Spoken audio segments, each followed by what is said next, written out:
Canberra Metalheads. The Archives. Me and You Season 2. Alright, let's kick it.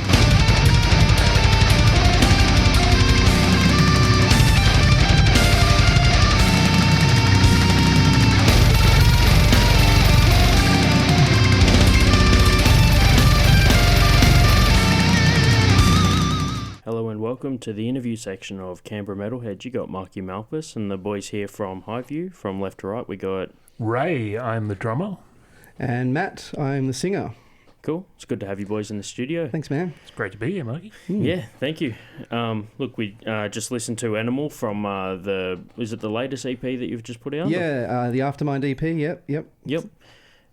It's good to switch up the dynamic there. We notice a bit of extra instrument there. Got a bit of piano at the end. Yep. Yeah, I think that's always been sort of part of the HighView ethos, is to add other layers that go beyond just sort of your standard rock guitars and things like that. So definitely got a lot of electronics going on. Yeah, so. I love a bit of an orchestral element in between your guitars as well. Add a little bit more emotion and sort of epicness to the songs. Yeah. No, that was an excellent way to close out that track. It's I mean, obviously in the metal scene, there's a bit of guitar, a bit of piano around and things like that. You do hear a lot of like, you even think things like with orchestrated metal and things like that. Yeah, absolutely. Like you hear brass and all sorts of crazy stuff. So it's good to hear that flows out, even in the alternative scene as well. Totally, yeah.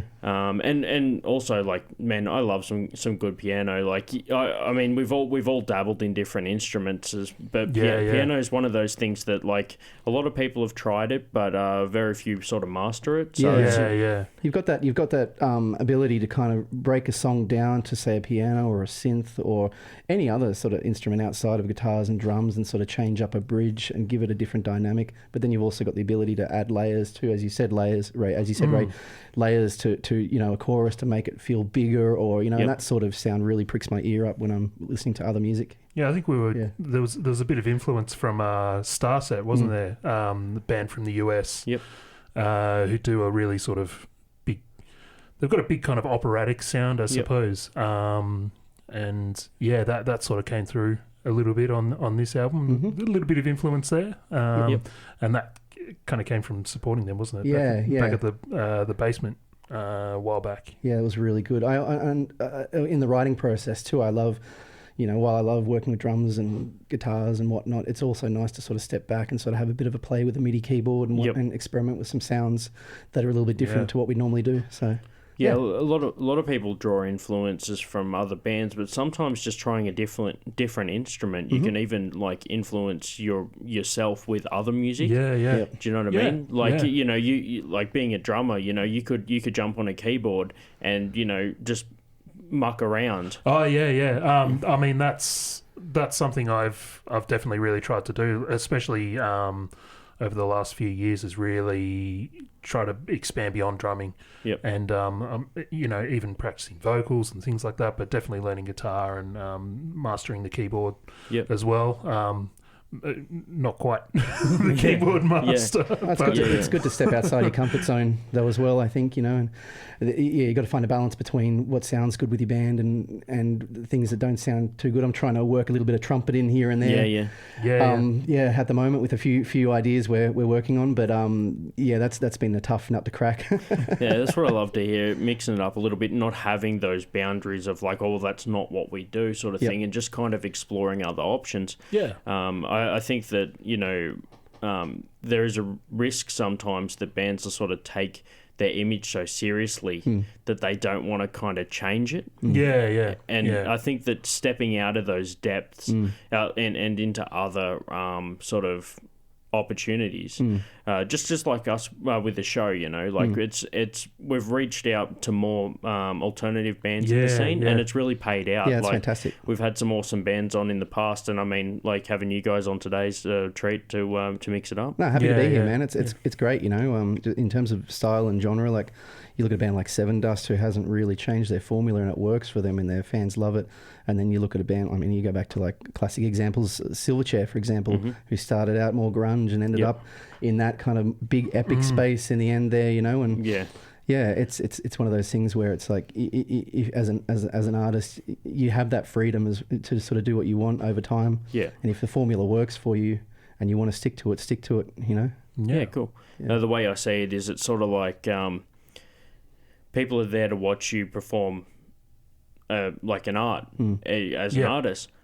What you choose to do is up to you. So, like, if they're a fan of you, and not like specifically one type of art, then obviously whatever you do, they're going to flow with it. If they're a fan of your style, not so much your instrument. Yeah. I think when working on music as a band, you can, if you're sure of what you're doing and who you are as a band and as artists, like you can look at something and go, that might be a bit out of the box, but it's still us. Like it's trumpet. Still, well, you know, bit of trumpet in there. But if you know, if you look at something and just go, that, it is different, but it is us. It might be an evolution. It might be, it might just be another aspect to what you're doing coming in. But I think you can be sure of that, and people will hopefully respond to it. I don't know, but I mean, then again, you can't please everyone. Yeah, well, that's true. And to be honest, if you're writing something that people just sort of aren't too fussed about, then maybe you're not doing your job. Maybe you do need to annoy some people. Well, look, that's the thing. Like, it's all about passion. Like, when I see a band, I like to, no matter what genre it is, like, man, I've seen rock shows, metal shows, heavier shows than that, and you can see when someone's passionate about what they're doing. 100%. And that's what people tend to look for. I mean, man, you could go to like a classical musical, and you can see passion. It doesn't matter like what the style is. I'm just absolutely, like, you as long as you've still got that drive and devotion to do what you're passionate about, then it really doesn't matter.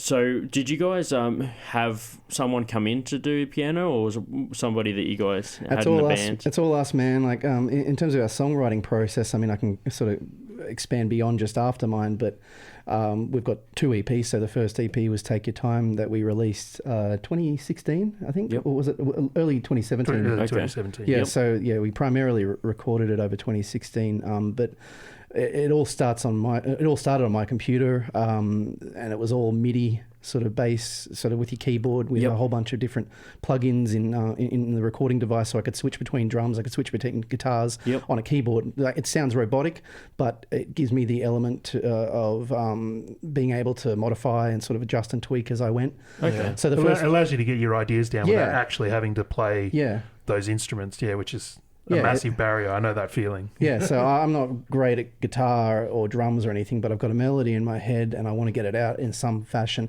and that includes piano, that includes guitars, synth, everything. I can put it together, I can give it to the guys, which is what I did with the first EP and the second EP, and we can take it away and sort of then go from there and make it sound more natural, adjust it so that it's, like not as sort of robotic and rigid in a MIDI structure, and make it more rock and roll. And excellent. And so that's add all the ear candy. That's what you need. Yeah, exactly. So that sounds like a cool dynamic. Yeah, it's good. I really enjoy doing that, and we can sort of sit down and listen to the original drafts and sort of go, okay, so that riff's kind of cool, but we want to change it a little bit, and whether we change that in the initial phase in MIDI, or whether we go away and actually get together as a band and sort of just play the song out and go, that bit doesn't quite work as a guitar piece. We can change it organically as well. So there's that digital element when we first start, and then the organic element when we go into actually write and record. And that's kind of how the first 2 EPs went. And that was, to answer your question, how the pianos went and the synths went. It was all us sort of MIDI. And the majority of that sort of stuff is Ray and myself sort of working together. Yeah, absolutely. Yep. So moving forward, as a band, as we've come together as a unit over the last couple of years, we've sort of collaborated more and more together, so that it's become more, more organic in terms of getting together and writing, and less digital kind of on my own, which is great. I think. Yeah. Excellent. Just kind of expanding out that the possibilities for coming up with new ideas and things like that as well. Like, we're not all just turning to Nods, or Matt. I should make it very clear that we call him Nods. So from here on in, Matt Faulkner, vocalist, will be known as Nods. It's official. But yeah, rather than just turning to Nods and saying, where's all the ideas, essentially, we're now branching out, and it might be that you come up with a couple of riffs, and then that sort of expanded out by someone else into a more full structure, and then we can sort of add the details from there. So definitely taking advantage of technology as well, sort of sharing 100%. files back and forth, and everyone's really busy. It's kind of hard sometimes to get solid chunks of time all together in a room working on stuff. So I've heard of that in the past. Like we one of our early shows, we had Callum from Honest Crooks play, and his band's spread right up the East Coast. He said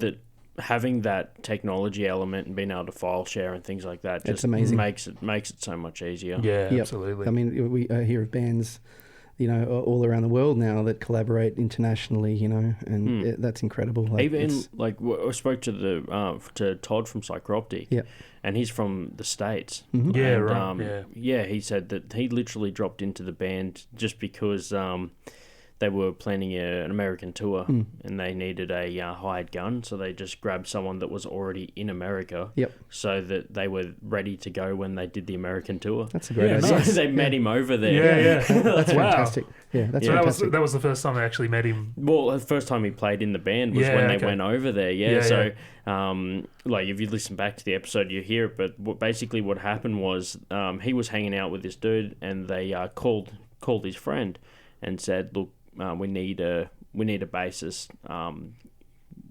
Can you guys? Could you help out?" He says, "Look, I'm going to have to think about it, man." So he turns. He's like, "Todd, you're a good guitarist. Do you want to play bass?" And he's just like, "Well, man, I've never played bass, but I think I can work it out." So That's so fantastic. they met him over there, and he started doing it, man. And That's awesome. He's been in the band, I think he said 3 years now. So Yeah. and they've just put out a new album too. So it's he said it's kind of, the new album is kind of how he always wanted the band to do something like the new style. So he thinks that it's really sort of he's meshed with them, and they've taken it in a good direction. Great. Yeah. Nice. Yeah, going back to that kind of change up in style, man. Like sometimes it can be healthy for you, as well. Yeah. And having new band members with a new play style or new influences as well can help. Yeah. That's really cool. We joke about it every now and then in terms of technology, but we've considered how, like, if someone's sick last minute, if we could just set up an iPad and Skype them in from their bed with a guitar, just that'd be fantastic. Plug a cable into the side of the iPad. It's a gig you wouldn't forget. I'd love that. Just saying, like, in a lot of bands, there's like a member that'll drive it. Like, there's the dude that'll like do it. You could imagine that if that was, say, the vocalist, and the rest of the band is just all iPads, and he's like up the front singing with just like 4 iPads around him. Get a real Gorillaz vibe. Oh yeah, for sure. It's dude, I've heard stories like we were talking about off mic about bands not being able to make it to a spot. So that'd be pretty cool to just see like someone Skype in. I mean, even if it was to the point where it was like robots. I mean, there's been stories of like comedians just being like, dude, like, I don't know if I can stand in front of this crowd and do this material. Can we get like a robot or something like that? Alter ego. Just like picture like Blues Brothers with a cage there. Yep. How would that be as a tour? You just Skype in on a big screen rather I think than... every venue should just have their own robots, and you just Skype into them. Make things cost effective. You got to buy like the robots depending first. on how expensive they are, they're like more aesthetically pleasing. Yep. Like a smaller venue's just got like the base model, just a toaster. But you do like an arena, and you've got like the buff, just Terminator. It's like Manowar. So I think we're going to put out an official call out for venture capital to launch this idea. And Shark Tank. We're going to go on Shark Tank. We're gonna make it happen, I think. Oh man, see, that's the thing. Like I'm driven enough to think of ideas. I'm just not devoted enough to act on them. So if I could just have a platform like this where I just tell my ideas, broadcast them out, and hope someone else does it. Yep. Like that. Look, I think of apps all the time for mobiles, and I thought, like, instead of hoarding it, I'll just tell everyone and just keep searching the Play Store, and eventually it'll be on there. Yeah. Like, you know what I mean? Like, just cut me in. Or iTunes, you know, you're just going on there looking for the thing you've told everyone would be a cool idea. And hope, you kind of hope someone steals your idea. Yeah. Like, absolutely. oh man, I'm just going to put this here. If anyone wants to steal it, you know, that'd be a shame. You can make a lot of money off that. Some entrepreneur. Yep, totally. Yeah. Totally, man. Yeah. Just, I mean, going back to like playing, you know, these shows and sort of availability and whatnot. You know, like it's never easy though. We've had these last minute sort of these situations where bands have had to drop out last minute because of a member and stuff like that. Yeah. And you know, if there is technology available to kind of bridge that gap, you know, if you can't get someone last minute, I mean, we've got backing tracks that we can run, but we've had this discussion before where it's like, do we have a solo in this place but not have a lead guitarist on stage? Does that look a bit weird, you know? It's kind of do you pull the gig because you can't do it, or do you use technology to... If Dave if Dave Grohl calls you up and he's like, hey, you want to come play at, you know, ANZ Stadium or whatever, and then you're like, oh, our lead guitarist can't do it, we've got a backing track, is it like, do we do it? Do we look a bit silly on stage? Or But I always find in the past, it's like when I've spoke to other bands, usually like if they have a slip up on stage or something like that, it's only the band that notices it. It's like because they know the track so well that they're like, oh man, I skipped, like I didn't even do the fourth bar in that solo. It's just like, dude, you're the only one that knows that. You know what I mean? Well, we were talking about, like, you know, bands having passion on stage, and that's what people like really connect with. It's the same sort of thing. Like if you make a mistake playing live, that can be forgiven as long as the performance is passionate and everything like that. So I think that's, I mean, one thing that we've worked on since we started was trying to develop a set that's very structured and has sort of minimal dead air with a lot of nice transitions between tracks, give people a show.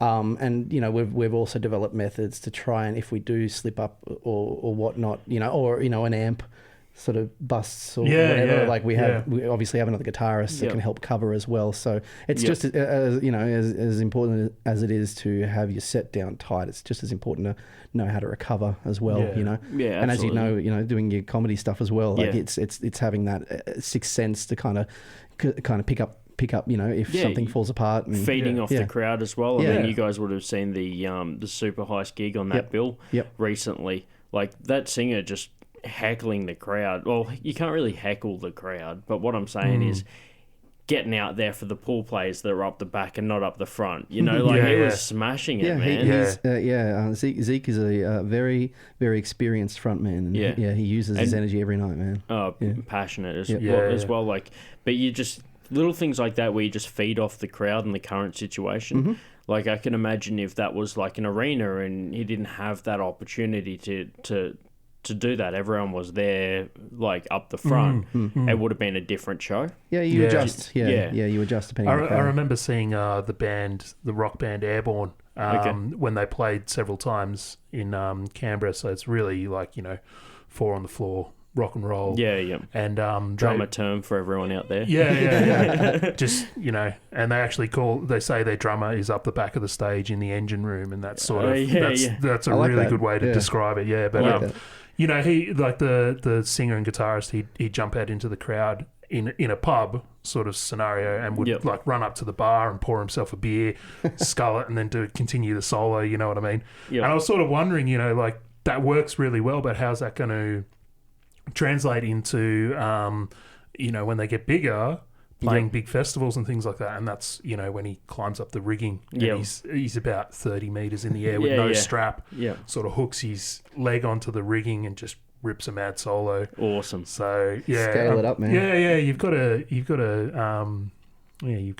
work on your show and do it to the particular crowd. Absolutely. It's one of those things that, I mean, we did our first kind of, like we went out into state last year a couple of times. At the start of this year, we did a proper 14-15 date tour. And one of the things we told each other was, you know, we work with the audience. You know, it doesn't matter if it's 10 people or 100 people. You want to give everybody a show. Absolutely. You know, and we played a bunch of pubs and we played a bunch of dedicated music venues, and you kind of look at your surroundings and sort of work out what you're capable of doing with the crowd there. And and if it's a more intimate show, for me personally, it's about making those people feel welcome and appreciated for being there. And absolutely. I mean, it doesn't matter if you've got like one person in the audience. You know, you've got one person who's willing to give a chunk of their life to see something that you've done. Yeah. And you've got to appreciate that. Oh, man. As much as you would as if it was like, 60,000 people in front of you. Yeah. And that's definitely our like ethos, and that's our way of approaching a live show. Things are hard in music, I think. Lots of people talk about, there's venues closing down and things like that, and having a hard time making money and supporting themselves, and the fact that some people are still coming out, you've got to appreciate that, and we absolutely do, and we make sure that if it doesn't matter if there's 2 people in the crowd, we're going to give it as much as we possibly can. Yep. To give back, to pay them back for that appreciation and that willingness to give us their time. You know what I mean? Yeah. Well, look, that's the thing, and like I've noticed in the past maybe 6 to 12 months. There's been a spike in crowds getting bigger, actually, in the scene. Yeah. Like, it kind of, like, honestly took a little dip there for a while. It was sort of during, you've also got the time of year as well. Yeah, like, for sure. If you look back 12 months, look back 6 and 12 months, you're looking like different times, economically and things like that. Yeah. It all affects the live music industry. Yeah. Venues closing down, things like that. But look, I've said it on the show before, the last 6 to 12, it's really started to pick up again. I think right now it's starting to nearly be in line with how it was in some of the earlier days of Canberra metal. Like, we've spoken to bands in the past that have played Metal for the Brain and things like that, and they're just saying, like, it's only now that it feels like it's starting to get more comparable to those days. Yeah, for sure. Yeah. And, like, obviously, look, I've only been part of the scene for the last nearly 7 years, so I haven't been part of I've always been into metal, and I grew up down the coast, but coming to Canberra, it's only been the last, nearly 7 years I've been in this scene, and I can see, like, directly the comparison to how it was when I first came here, and like, I think it's getting bigger and better right now. That's good. I think like broadly, people have a lot of negative things to say about streaming, and there are some issues, but I think streaming and the availability, like, we can just sign up to a thing and upload our stuff, and it's everywhere. It's literally everywhere in the world you could possibly want to get it. And to be able to do that and to leave the control largely in the artist's hands is sort of allowing people, I don't know, maybe to take a few more risks creatively. And when that sort of stuff starts to happen, that's when people really start to find music that they really love. Yeah, exactly. And so that's sort of looking at it in the broader sense. But if you scale that down to like a Canberra focus, like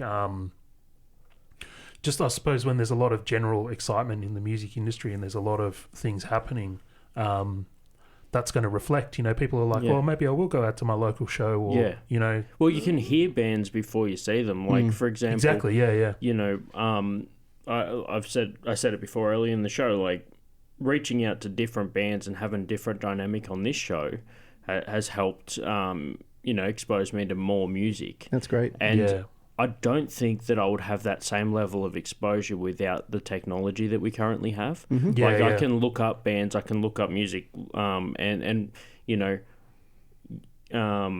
we'll go into it more towards the end with, plugs and things like that. But obviously you can buy music from bands now, and you can get that money without having to sell me a CD at a show. Sure. Yeah, exactly. Or post a CD out to me or anything like that. So, like, although while streaming exists, you might have less likelihood of selling an album as opposed to people just streaming it and not. If someone does like it and they're a true, like, lover of the music, they will buy that album. Sure. Yeah, You know yeah. what I mean? Absolutely. Yeah, we've sent albums like all around the world, and it's amazing. Like it's like it's the craziest thing. You know, someone in Austria orders your CD. Yeah, I've and I'm heard like, that. Like, yeah, it's pretty cool when Yeah, you it's just really get cool, man. people shipping stuff overseas. Yeah. Yeah.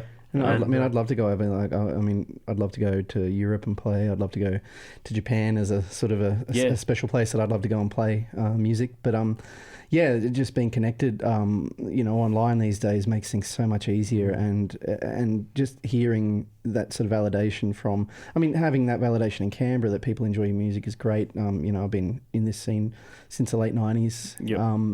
But also going into state and having that validation that people enjoy what you're doing, whether they buy a CD or whether they come and watch a show, but then also hearing from Austria or England, the UK, or wherever like that we've got people over there that have actually heard it. It's pretty cool. Like we've been a band for solid kind of 2 years, and we're still fairly young, so hearing things like that for us is pretty nice. Like it motivates us. Yeah, for sure. To keep going. It's good to just to have that reach. Yeah, and we wouldn't have gotten that. Even 15 years ago, it would have been so much harder to do. So, yeah, absolutely. Yeah. So like, I've had bands on the show here that have been part of that scene from like the 90s and things like that, and we had. I spoke to a reggae from Rain and Terror. He said, man, I used to work at Australia Post. I used to get the stamps that weren't used and just use them to just randomly distribute our albums. You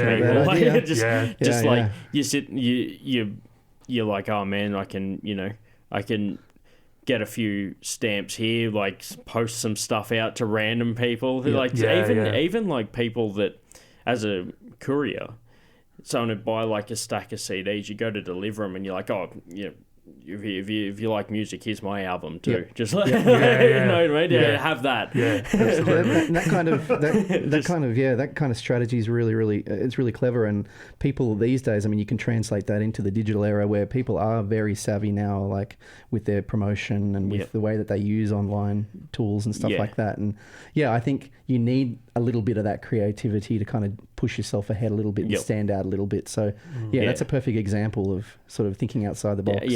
And also it's like, it's also good when people are welcoming to that. Like I've reached out to promoters before, and it's good when they're sort of like, oh cool, like if you're at that gig, come and say hi, it'd be good to meet you. People are, I think the stigma of like someone contacting you online is a little bit better now than it used to be. Like if I didn't know someone and they messaged me, normally you'd kind of be like, who's this person? But I think now it's become a bit more of like a tighter community. Absolutely. Yeah. And you're more welcoming to someone being like, hey, I've got a show coming up. Do you mind sharing it on the page or something like that? Like you obviously still need to do a little bit of legwork. Yeah. But I think that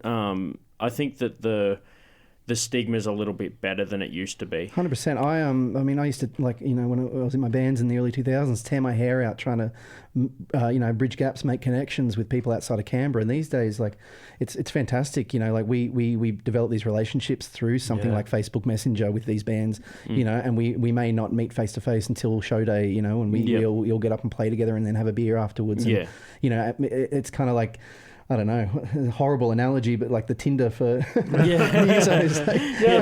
Look, there's another one for the campaign. We can market that. Yeah. Like, so whoever was listening to that bit earlier, trying to get app designs, just keep this one in mind. Basically, just basically like-minded bands that want to hang out. I don't know. Get your thing out, and they look like a good band. They'd be good to share a stage with. We'll swipe on them. And hey, look, I could even see it being like, hey, look, I know this is weird. I just met you, but I was wondering if you could share a backline. Yeah. Swipe left, swipe right, depending on what the needs are. You would honestly think that they're like that. That's all jokes aside. That's a legitimate idea, right? Just having a backline sharing thing for touring and things like that. Like one manageable app where everyone can sort of like, all right, I'm going to bring whatever for the back line. Yeah. Yeah. I think it's a great idea. I mean, it all comes back around to technology, man. Like that side of things. Like, I mean, like Messenger has made things so much easier for group chats, jumping on straight away, not having to send an email and wait for a reply, or, you know, even way back in the day when it was like trying to make a phone call to get in touch with someone, you know. I think it's fantastic. I think projects like, you know, Band Crash online, where it's like, you know, you've got a place to stay if it's available, like a couch to sleep on, you know, or whatever. Yeah, that helps. Like, because I know of a lot of bands that will be put out because they can't make a trip because they haven't got a place to stay or they're not sure about. So things like that is always going to help the scene. Absolutely, man. It's not cheap. Yeah, I think everyone's kind of doing a lot of what they do in music these days on a bit of a shoestring and things like that. So, yeah, it's good to make use of these resources. And, man, like, you know, if it means that some band is able to tour to somewhere they've never been before and make new fans, or, you know, some band even to be able to exist because members are all over the place, you know, then I think it's done its job. And, like, you're seeing that a lot. And it also makes... because there's a lot more of that kind of DIY element to it. You sort of, I don't know, everything seems a bit more genuine. Like when you see a post from a band on social media or whatever, and, you know, it's from that particular member, and you can comment back, and they might comment back as well, and you just, like, that couldn't have happened. Yeah, exactly. You know, or like a while ago. It's crazy. Like, sometimes you'll see something that, like, a band that you look up to, like, might like one of your statuses or something. You're just whoa, like, totally. Yeah. It's crazy. Well, actually, like, I follow Brad Wilk, the drummer from Rage Against the Machine, a number of other things on Instagram, and there was a photo where he had tape around his fingers, and just with the tour, my fingers were starting to get a little bit kind of torn up from playing so much. And I just commented, I was like, what do you use on your fingers? Like, because I'm starting to tour a lot more, and it's really starting to tear my hands up. And he commented back, you know, like, one of the biggest bands in the world. Yeah. That's so good. That's fantastic, I reckon. Absolutely. The best one was when we played with Cog, and our other guitarist, Matt Kendrick, just posted on Instagram, and just randomly the Bloody Beetroots came back and, like, commended. Like, and we were like, what the hell? Yeah, exactly. When you know his opinion of the Italian dance powerhouse that is the Bloody Beetroots, that is a lot more funny. He's not a massive fan. Yeah, not it was a massive fan. Speaking of previous projects, we were speaking off mic before about some of the previous projects and current projects you guys have got going. Matt, I know now that we've got Escape Syndrome as well, which is like a band that goes fairly well with HighView, as you guys were on the set before.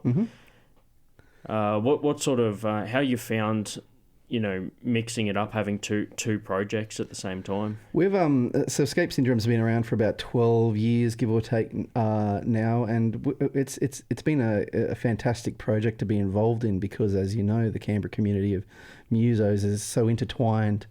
And we were able to kind of really get our footing early on, like through the green room, like in Gary Peden and the old Philip Green Room, and get a whole bunch of shows there, get to know the guys in Tonk, another Canberra rock band, and a whole other bunch of bands. One of the legends. And, 100%. And it just being able to do that and sort of get to know each other, we all sort of intermingled and got involved in other projects. If Tonk's original drummer couldn't play drums, then like Matt Tennant, my drummer for Escape Syndrome, will go over, and he's now a permanent member for them as well. So we're kind of used to interchanging between groups and projects. We also do a whole bunch of cover nights, you know, the 90s nights and the 80s nights as well. So it's kind of, we're used to it. You know, like, and what happened in terms of Escape Syndrome and HighView was that my brother, who's a guitarist in Escape Syndrome, went overseas for a couple of years, and we were kind of sort of on hold. We were never broken up, but I still had that itch to do something original, and like I was doing a lot of cover stuff too. But sort of in 2014-15, I started compiling all of my old riffs and bits and pieces, and sort of started HighView, and then my brother came back. we all kind of looked at each other and went, do we still want to do this? And everyone was like, hell yeah. So, we're writing and recording at the moment. It's not difficult. We all understand that we all have different projects. The drummer in Escape Syndrome is also in a hip hop group. He's, cool. So, we talk about diverse kind of genres. Yeah, influences and things like 100%. That. So we're all, and Ray's been in a whole bunch of different projects as well over the years. And we're all... I think that's the best thing about Canberra. It's a tight knit group for the most part, and there's always going to be someone there to kind of cover for you if need be. And then if you want to start a project, there's very little animosity I've ever experienced when that sort of thing happens. You've got to. Yeah, I think that people understand that there's just not like things like animosity and stuff. It's not a way forward for the scene. Like it's something Absolutely. That it's not progressive, and I think people get that fairly early on. So it's good to see. I love it. I love the collaborative element that we have in Canberra. I know that I'm comforted by the fact that if one of our guitarists couldn't do it and we had enough notice, we could get a filling guitarist anywhere, and and that's just kind of the way it works here. And absolutely. No, that helps, and also like we were speaking about at the start of the show. Sometimes you'll follow an artist, and then you're happy with wherever they take their art. Yeah.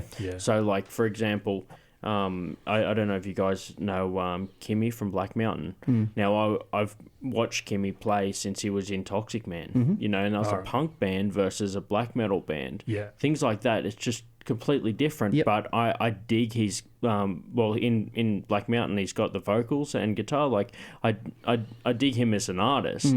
So you just dynamically change with what they're doing. Sure. So I'm sure that it's the same with anyone really. Like if you like you said with hip hop, like you've probably been out to some of your boys' hip hop shows or whatever he's into. You support that. We've had people like the guys from Grand Duke. And they've obviously got an alternative side to their band, and they've also in other projects. So like it's not just what they were doing, but it was also some other stuff that they were doing on the side. Which is like we go out to his other shows where he just does like random like improv-y or like background guitaring, like acoustic stuff, things like that, and it just everyone supports each other. I love Jason Tundrell and Grand Duke. Like anytime I hear he's doing anything new, I get excited, man. I love his voice. He's fantastic, man. And he's another staple of Canberra, dude. He's it was rad having him in here on the show because just some of some of that energy that he brings to the stage, he can just bring it into an interview and like talk about some funny stuff, things like that, like stories. Like you said, sometimes you have a front man that doesn't turn it off. Like it's sometimes you'll see people that have a different stage presence to their offstage presence. But then other people are just living it. No, that's it. And my wife says I'm two different people. Like I'm pretty reserved when I'm off stage, but when I'm up on there, I give people a bit of a show, which is that's cool. It's my outlet. It's like I say to people like whenever I'm hanging out, it's just like you need to understand I can't stop being a comedian. Like I'm always. I'll make like a situation and I'll laugh at a situation that I think's funny, no matter how serious it'll actually be, or I'll find the funny side of something. I was thinking about that recently. I reckon that's sort of the difference between musicians and comedians. I think you can, whatever you end up doing, you can always learn to be a good musician. You can practice, and you could start off with absolutely no talent whatsoever and get to a point where you're really good. You may not be a great creative person, but you'll be able to play something really well if you put your mind to it. Comedy, I think, is something completely different. We'll see. I think you have to be naturally funny. Well, see, comedy's like a personality. Absolutely. That you bring to a stage, on the stage you sometimes pick it up a little bit more than normal. So the community's pretty tight, and you mentioned before that Ray had some other projects as well. 100%. So I was probably cut my teeth on the live scene in a band called Australian Kingswood Factory, which is still going down in Melbourne. The guitarist Lindsay's still rocking hard. So that was a as the name might suggest, a really Aussie rock. I've seen them on a few bills around the place. With a bit of a kind of rockabilly bent to it. I think the first time I ever seen them play was with the VBs at the basement. That's going on 4 years ago now. Yeah. I remember doing. We actually played Summer Nats with the VBs. Yeah, which was interesting. Insert any word you want there. Yeah. I think the VBs handled it better than we did because they had a barbecue on stage and they gave out sausages to the that's crowd. Fantastic. So man, they won everyone over with that. But so I've played in that, and then from that I went into a band called Second Son, which is still going in Canberra, and that's sort of like alternative acoustic rock, sort of really influenced by bands like the Tea Party and stuff like that. And then from there, I ended up playing in a band that I've known and kind of followed around and done stuff. Well, just been friends with the people in them. It was the band of Julia Johnson, so it's called Julia and the Deep Sea Sirens. She's now operating under her own name, just Julia Johnson in Sydney, but did a single called Lake George with them, and that was what I'm trying to sort of show you here is the big arc of musical styles that I've gone on. And then from there I've sort of got into starting to like produce music for TV and films and things like that as well, as well as dabbling in kind of electronic music. And then HighView came up. I was like, hey man, I need a drummer. Sort of gone full circle back to rock, although it's very different rock to Australian Kingswood Factory. But excellent. Yeah, but we still give you that time and space to kind of do what you need to do with your movies and TV. Yeah, and stuff. absolutely. It's but it's good because of all of that. We've all sort of ended up with our own little setups at home as well, so it all kind of helps towards the common goal, I suppose. And before HighView, we kind of, again, Canberra being Canberra, we all kind of intermingled in different projects. And Ray was, with Jack and Kendrick. That's one band. Yeah, I forgot to mention a band called The Glaciers, which was like a sort of kind of alternative rock band.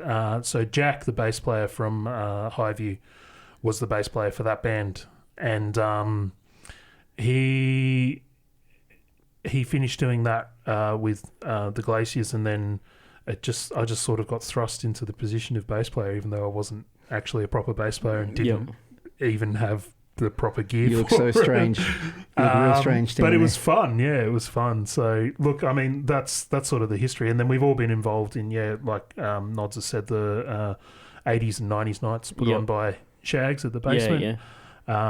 Which everyone should get along to when they're on in the future. They're really great. I mean, from a crowd perspective, man, like like we play all the songs that everyone can sing along to, from those the 80s and 90s, and like the crowds really really dig it. And then from a band's perspective, just it's been a really good opportunity to network with bands and band members that you'd never played with before. Yep, absolutely. And crowds you might not normally see, like someone that they might not recognise a local band, but they recognise a band that's playing on a 90s music festival, and they'll come to watch that, and they'll be like, who are these guys? You say, oh, they're normally this band, and they're like, cool, I have to catch one of their original sets, so it kind of does help branch out. Yeah, that's kind of happened a couple of times. I mean, I get up on stage and I'm making a note to say to the crowd, like, we love doing this, but we also do original acts, and, I'm in HighView and Escape Syndrome, and these other guys that I'm with are in these projects, have a chat to us afterwards if you want more info, like I think it's a good stage to kind of promote, like the live scene, even if it is just covers and for these festivals, but also the original stuff that we all do together. So for sure, man. Like just the general musicianship and quality of stuff that people can produce in Canberra. Like it's an exciting city for music, honestly. It seems like like we were talking off mic about this, when you see cover bands, you also see the talent that everybody has. Totally. And like, for example, when you see like you guys might have been at the like the Metallica Slayer like covers that they've done recently. And you're just like, dude, these guys like are just nailing massive like A-grade performances. And just playing it just as good as we love the music. We're inspired by these bands, and we love playing these shows. I mean, I personally I really enjoy creating my own music, but I also love just getting up on stage and entertaining people, even if it's just cover stuff. You know, like I want to give people their money's worth and get them involved and yeah, absolutely, yeah, for sure. All right. So we heard at the start we had Animal with the intro to the thing. We spoke a little bit more about that. Now you guys have just dropped a music video. Yep. From the new EP. You had a song there. What was?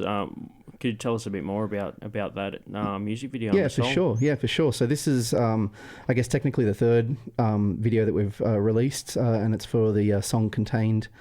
And for our first single, Simple Life, we kind of went all out and went to Melbourne and filmed that in an awesome little space and got a proper camera crew and everything. And that was an amazing experience. After Animal, the second was a video sort of just from the tour at the start of the year, just a video diary. Contained is done all in house by ourselves. We had to kind of stretch our creative muscles a little bit more and save a little bit of money and try a few different things. Like in different locations around Canberra. And we wanted to do something that was a little bit abstract and, had a splash of colour to it, but also sort of showed off the sort of energy that we have on stage as well, a concentrated element of energy that we have. And we ended up, you can go check out the video on our Facebook page. We need to get it up on YouTube. It is up on YouTube. It's up on YouTube it's now. It's all over YouTube. Yeah, so just check out HighView Contained. And that was a good experience, like just working together and trying to do things, again, going back to that DIY element, sort of how can we do this and make it look as professional as possible but also make it feel like it's a HighView song and encapsulate sort of what we do on stage, high energy, kind of rocking out. We came up with a couple of concepts. I sort of threw out ideas about the idea of motion, spinning around or moving left and right, but sort of having the musician sort of stationary, so everything's happening around you. So we threw out a couple of ideas. Like getting a skateboard and sort of standing on it and having someone pull it along while we were filming. And I think there was a few health hazards involved in that. Number one being I've never been on a skateboard before. So, I didn't want to eat it. Eat dirt. Eat dirt. And then so we did one idea that stuck was we really like this idea of spinning around. So there's a section throughout the song where you'll see us and like the world is kind of moving around behind us and the lights are kind of moving like a day-night cycle. And we were trying to figure out how to do that, and I'm like, well, we could go find one of those spinny merry-go-round things at a playground. So we were like, okay, so we scouted out like the dodgy guys we are, like all around Canberra, trying to find. We went to all these playgrounds around Canberra. Just these hairy musicians showing up to kids' playgrounds. But we were after thinking, the kids have left. We were thinking of playgrounds that we had in the 90s that were like death traps with those big metal spinny things and 40 feet slippery dips and and we get to these playgrounds static for days. 100%. And we get to these playgrounds and we're like, what the hell is this? And it's all padded and nice and like little like swingy things, and I'm like, man, like what the kids have no idea. You're just hoping for something like from like a horror movie, but it's just not. No, it was just like a Wiggles music video. So we were like, all right, we can't do this during the day because we're going to look weird, so we're going to have to do it at night. And we found this one really small little spinny thing in Canberra. Yeah, it was in Canberra. Yeah. So we managed to get our camera, sort of gaffer tape it to this with our tripod to this spinny thing, like at 10 o'clock at night in the middle of winter. Yeah, that was fun. So we're spinning around on kids' playground in the freezing cold. Trying to put on a show and, balance at the same time so we don't fall off this merry-go-round. Floodlights going and drums banging and music going, and we were worried the cops were going to show up and think we were on LSD or something. Well, this was the thing because, Nods could mime the vocals and same with the guitars. They weren't actually plugged into an amp or anything like that. That would be silly. But to do my part, I actually had to have a drum in front of me. And I actually had to hit it because you can't mime that because it looks stupid. So I'm smacking the crap out of this drum on. I'm thinking the cops are going to come. Yeah, on a weeknight at about 10 p.m, freezing cold, And we thought we were going to get in trouble, but we didn't. Managed to get away. We made with it through. Yeah, we made it through. So you'll see that in the video. You'll see this sort of effect where we're kind of, the whole world's kind of spinning behind us in different colours, and it's kind of cool. That is cool. Yeah, we made it through that. I was first concerned about sort of setting up there and getting in trouble by the cops, and we got that done. The second concern was when I look up and there's a massive grey kangaroo staring at us because we're at the adventure playground in Canberra there. We realised this was not our territory anymore. When the sun went down, we're like, okay, we got to get out of here. Exactly. We're gonna get kicked. Yeah, dude. It's like, hopefully any residents in that area see the music video and then understand that it was worth holding out. They'll be like, oh well, at least they got a cool video. Totally. Yeah. We apologise, residents of Canberra. That was us. It was all in the name of art. And we appreciate your patience. Yeah. And totally. Make sure you check out the video. Please do. We got real dizzy and real cold, so check it out. Suffering for your art. Yep, absolutely. Yeah, it's good fun. That's what makes it art, I guess. Totally. Exactly. But so that's cool. So that'll be available online for your for obviously it's on YouTube, but also Facebook. check out Facebook and social media platforms for that one. Yep. And I'll close out the show with that. So we'll just remember to check out the guys from HighView on social media platforms, as well as the Bandcamp page, which I'm going to put into the link on the playback. Yep, beautiful. So you guys can check that out and support these dudes for all their awesome music. Bam!